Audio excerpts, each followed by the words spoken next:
Assalamualaikum. Welcome to video 24 IFRS 1 first term adoption of IFRS.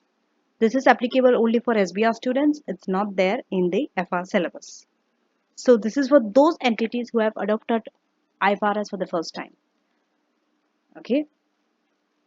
Now, the date of the transition is the beginning of your earliest period for which an entity is going to present full comparative information under IFRS standards in its first IFRS financial statement.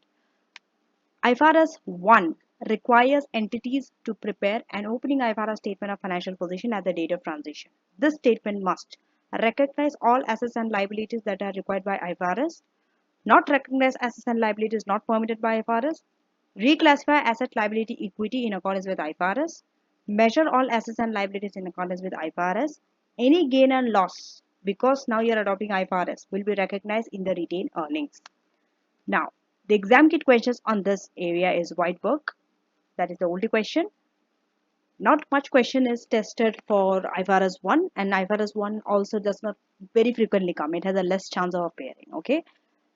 So thank you for watching, and I shall see you in the next standard. The next standard is a very important standard for SBR students. It's not there in your FR syllabus, but is there in SBR, which is IFRS 2 share-based payment, and also it's a very technical standard.